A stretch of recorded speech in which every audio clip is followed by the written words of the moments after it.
Hello, we are in Thompson Park, Jamesburg, New Jersey, and today we're gonna do my longest ride.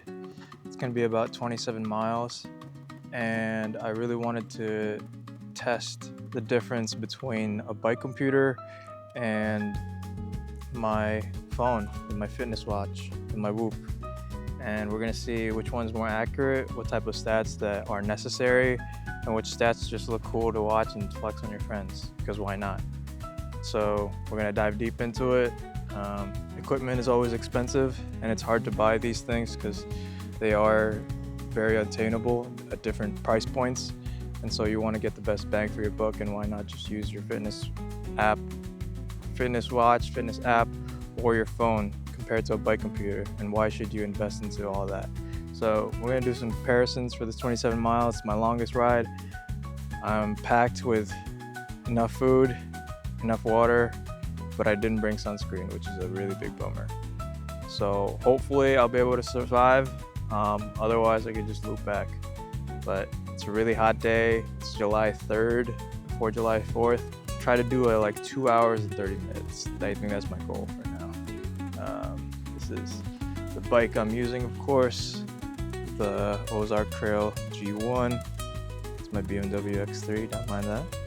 It'll be another separate review video. I got 2 water bottles.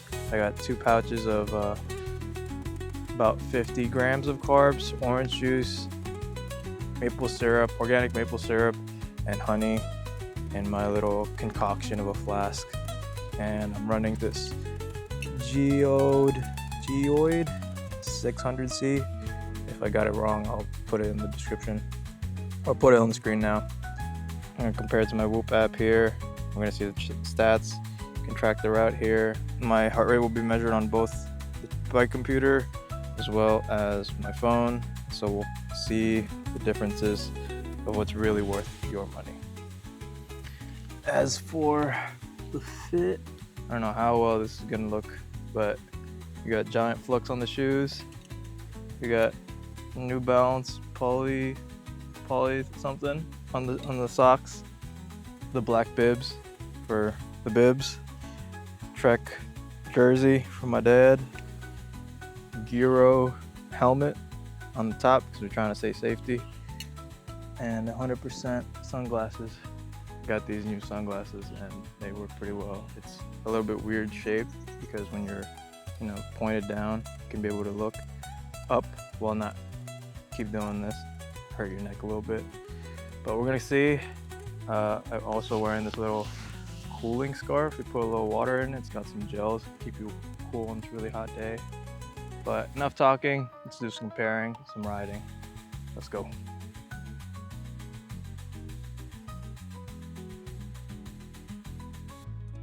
Let's break it down to what people really buy these things for, the stats. Power measurement is the main reason why cyclists buy computer comps and connect it with their separately bought power meter. So you basically buy a power meter that is connected to your bike computer, and then you can see your wattage, because otherwise it's just mostly estimates. As you can see in my wattage on my 27-mile run here, that it's fluctuating between around 250 watts and 200. The main reason why I wanted to buy the bike computer is because this Whoop fitness watch can sometimes lose connection, and on my 16-mile ride it broke it up to 2 miles, 4 miles, 8 miles, and I really just wanted something that's super reliable and can record my entire ride without having any hiccups. And so I rode 27 miles and no hiccups that I've ever seen. In fact, when I would stop, it would actually stop recording. As in, I would stop cycling and it would auto pause my recording and not record the entire ride. Rather, it would just be idle time. Riding time would only be recorded when I'm moving, and it's automatic, so you don't really have to think about it. Whereas compared to my Whoop watch, it would record the entire time. So bike ride times are not as accurate if you keep stopping, and you'd have to keep pausing it, which in and of itself is a bit of a problem when you have to reach out to your phone, stop it. And yeah, after buying the bike computer, I can see why people would rather have this seamless process of riding, auto stopping on the computer, hands free, and then going off on their ride again. They don't have to pull out their phone and then, record over again, which obviously adds to the ease of use for the bike computer.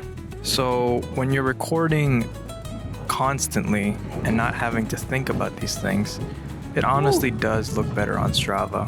And Strava is the main reason why people record in the first place. Maybe for themselves, but also to flex on their friends that they did more miles or more wattage on them. And so me personally, I would much rather have a bike computer that has accuracy of recording the entire thing without any issues along the way. And it seems like the Whoop is very reliant on connectivity, as in data or Wi-Fi, and when you're out in the wilderness and you don't have that, or sometimes the satellite cuts off, for my watch in particular, that becomes a issue for me, and recording seems to be having stints and pauses, and it's just overall very inaccurate. I would much rather have a seamless process of one recording.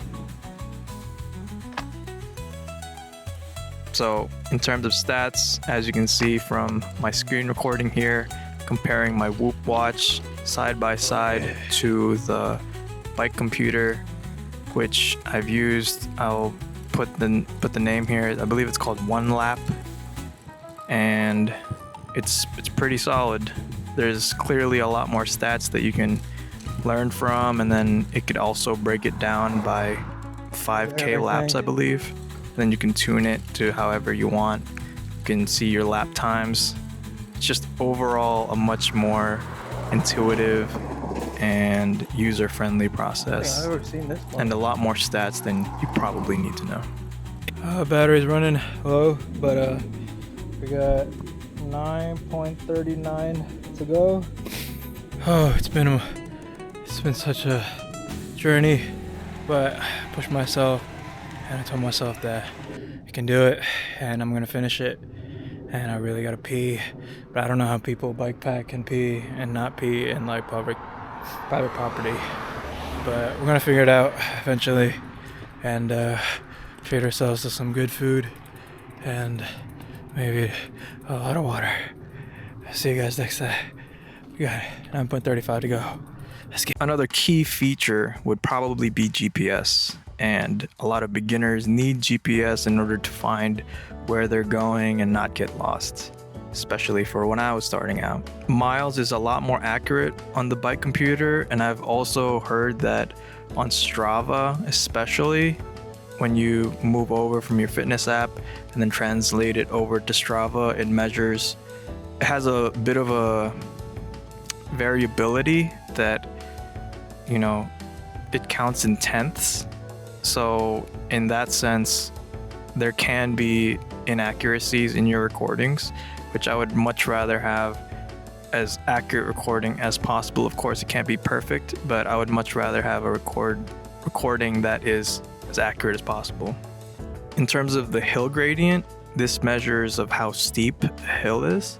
So while you're riding, the Whoop watch will definitely not tell you that, as well as Strava recording, it won't tell you that. But on a bike computer, you can go through the different pages that it offers while it's in the middle or left or right side, depending on how you mount your bike computer. It'll have that hill gradient as soon as you set it up in the app for the bike computer.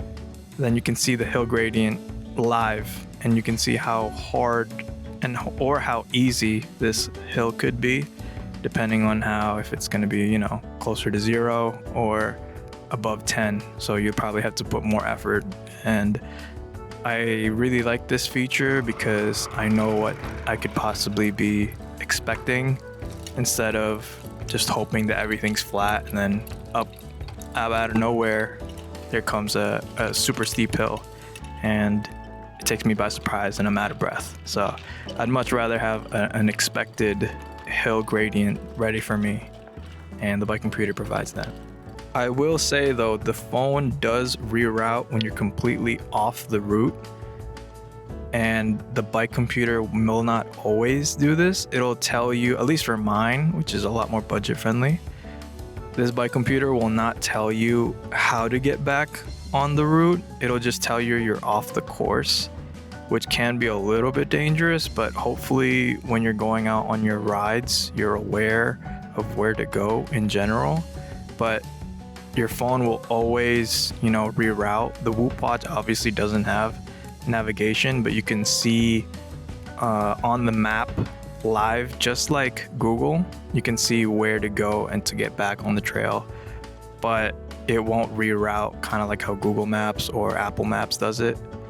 And yeah, it's a -1 point for the bike computer, unfortunately, but it is very accurate of where to, turn left, turn right, go straight.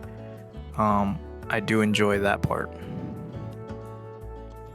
I really like how the bike computer is hands-free, and it's just, for me, set up in the middle console, and I don't even have to think about it. I just look down.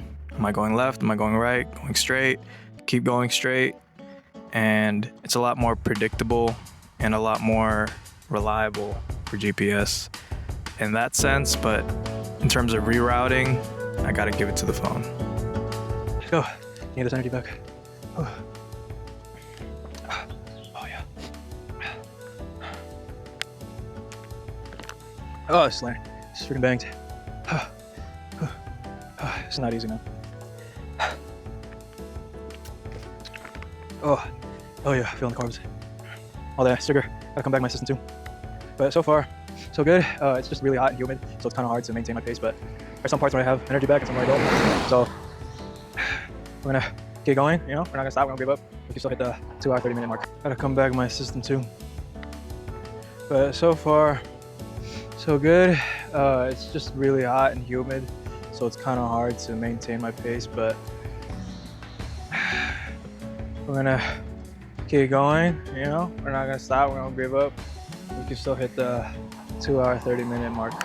Important aspect of this, music. For me, of course, music is important and I love listening to it, but it is a little bit sketchy when you're driving, when you're riding in the middle of the highway and there's cars passing by you at 60 miles per hour. But you want to keep your music low and so that you can be aware of your environment. Obviously, the bike computer does not have music on board, and it will not provide music. It's not an iPod, and it's not something you can connect to have music ready, at least not for mine. And so you gotta give it to the phone.